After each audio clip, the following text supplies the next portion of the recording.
আখেরি সালাম ওহে নানা জান,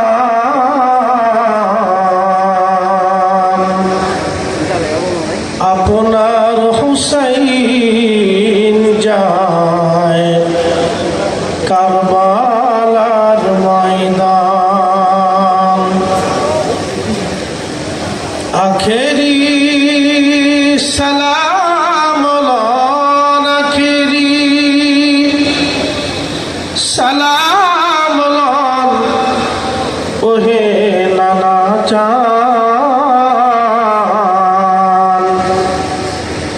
আপনার হুসাইন যায় কারবালার ময়দান।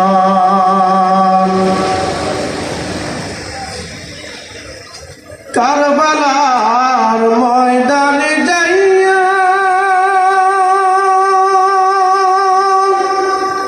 দিব গলা কাটাইয়া,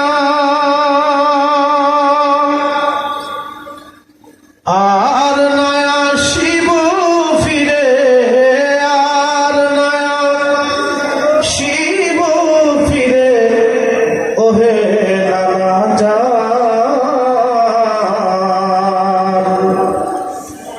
আপনার হুসাইন যায় কারবালার ময়দান। সালাতুন ইয়া রাসূলুল্লাহ,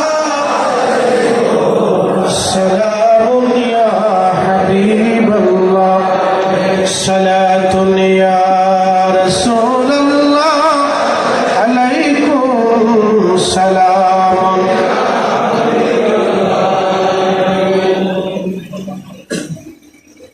মোকদ্দমায় গেলাম না, সময় কম, সরাসরি আলোচনার মধ্যে চলে গেলাম। আমার বিষয় হচ্ছে হযরত ইমাম হাসান হুসাইন রাদিয়াল্লাহু আনহুমার মর্যাদা। আমি ফরিদের সারা জীবনের আলোচনা যদি হয়, ওনাদের দুইজনের মর্যাদা বলে শেষ করার মতো যোগ্যতা আমার নাই।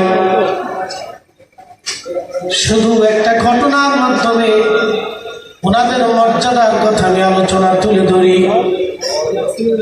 আজ থেকে 900 বছর আগে ইমাম হুসাইন রাদিয়াল্লাহু আনহু শাহাদাতের 470 বছর পরে 530 হিজরিতে বর্তমানে যেখানে ফিলিস্তিনে যুদ্ধ হয় গাজা, এই জায়গার আগে নাম ছিল আসকালান। এই শহরে আওলাদ রাসূল সুলতানে কারবালা হযরত হুসাইন রাদিয়াল্লাহু আনহুর পবিত্র মাথা মোবারক সমাহিত করা হয়েছিল। বর্তমানে যেমন ইহুদিরা জায়গা দখল করে নিয়েছে, ওই সময় খ্রিস্টানেরা এই জায়গাটা দখল করে নিয়েছিল। মিশরের যিনি বাদশা ছিলেন, তিনি চিন্তা করলেন আহলে বাইতে রাসূলের পবিত্র মাথা মোবারক খ্রিস্টানদের দখলে থাকবে, এটা হতে পারে না, যে কোনো মূল্যে সেটা নিয়ে আসতে হবে। অ্যাটেনশন, 470 বছর পরের ঘটনা, শাহাদাতের 470 বছর পরের ঘটনা। মিশরের রাষ্ট্রপ্রধান প্রস্তাব দিল খ্রিস্টান বাহিনীর প্রধানের কাছে, তোমরা আমাদের সাইয়্যিদ সুলতানে কারবালার পবিত্র মাথা মোবারক আমাদেরকে দিয়ে দাও। তোদের চিন্তা, মাথা মোবারক দিয়ে আমরা কি করব? তোমরা নিয়ে যাও, কিন্তু বিনিময় দেওয়া লাগবে। কত টাকা বিনিময় লাগবে বলো? 30,000 স্বর্ণ মুদ্রা। মিশরের বাদশা চিন্তা করলেন 30,000 কেন, কোটি স্বর্ণ মুদ্রাও যদি চলে যায়, আহলে বাইতে রাসূলের মাথা মোবারক আমি নিয়ে আসবো, আমার এই মিশরে দাফন করব, এর চাইতে পরম সৌভাগ্য আমার জীবনে আর কিছু হতে পারে না। একবার জোরে বলা যাবে কি আল্লাহু আকবার।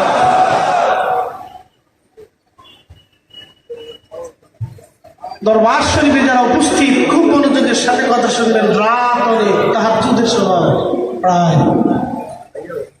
এই সময় আল্লাহর এক মহানবী, আল্লাহর রাসূলের কদম মোবারকে বসে থাকাও নসিব। কি কথা বলেন না কেন? বসে থাকা কি নসিব? নসিব লাগে, নসিব লাগে। জান্নাতি মানুষ আদম আলাইহিস সালামের পৃষ্ঠদেশে আল্লাহ হাত রাখলেন। আলোচনা করলে অনেক লম্বা হবে। সমস্ত রূহগুলি আল্লাহ বের করে ডান পাশে একদম রেখে বললেন, এরা জান্নাতি, আমি আল্লাহ কারো কাছে কৈফিয়ত দেই না, আমি আল্লাহ কারো মুখাফিক কিনা। বাম পাশে আর একদম রূহ রেখে বললেন, এরা জাহান্নামী, আমি আল্লাহ কাউকে কৈফিয়ত দেই না, আমি কারো মুখাফিক কিনা।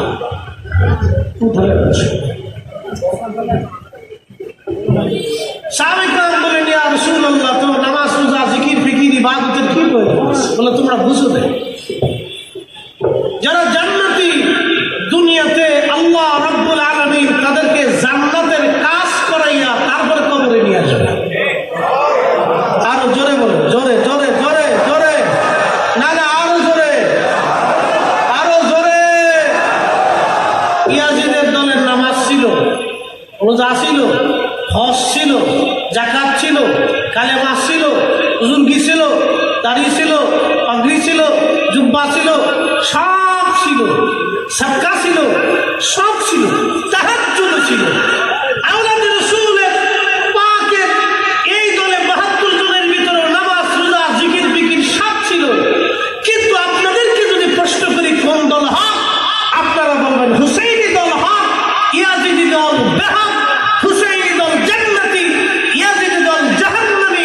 তো নামাজ পড়লেও জাহান্নামী, রোজা রাখলেও জাহান্নামী। একটা মাত্র কারণ, রাসূল করিমের মহব্বত না থাকার কারণে, আহলে বাইত রাসূলের ভালোবাসা না থাকার কারণে এদের নামাজ, রোজা, জিকির, ফিকির তাদের জান্নাতের কারণ হতে পারে নাই। কথা বলেন ঠিক না? সূত্র এই স্কোর প্লাস বি স্কোর যদি ভুল করেন, জীবনের কলম শেষ হবে, খাতাও শেষ হবে, অঙ্ক মিলবে না। যদি দুনিয়ার থেকে আপনি সূত্র ভুল করে কবরে চলে যান, তো জিন্দেগি সারা জীবন তাহাজ্জুদ হবে, জান্নাত মিলবে না। ওই মাঝখান দিয়ে খালি ঠিক আসতে বলবেন কেন? বুঝে যেতে হবে। আমি না পুরো দেখতেছি না তো। হযরত ইমাম হুসাইন রাদিয়াল্লাহু আনহু পবিত্র মস্তক মুবারক আনার জন্য ৩০,০০০ দিরহাম দিয়ে দিলেন, দিনার স্বর্ণ মুদ্রা দিয়ে দিলেন। মিশরের বাদশাহ তিনি রওনা হয়ে গেলেন। ওনার সঙ্গে সৈন্যবাহিনী সহ, ওলামা ইকরাম সহ, বড় বড় আমির ওমরা নিয়ে আওলাদে রাসূলের পবিত্র মাজার শরীফের পাশে, রওজা শরীফের পাশে যখন গেলেন, ঠিক তার আগে তিনারা জুতা খুলে ফেললেন। একসাথে বলা যাবে আল্লাহু আকবার? না হয় না, আরো জোরে বলেন। বর্তমান জমানার কিছু নজদীকপন্থী উলামায়ে সু যদি এই দৃশ্য দেখতো, তাহলে তাদেরকে বেদাতি ফতোয়া দিত, তাদেরকে মুশরিক ফতোয়া দিত, বলতো এরা বেদাতি। হুসাইন রাদিয়াল্লাহু আনহুর মাজারে তারা খালি পায়ে গেছে, এরা বেদাতি। বিশালের বাচ্চা খালি পায়ে কি পা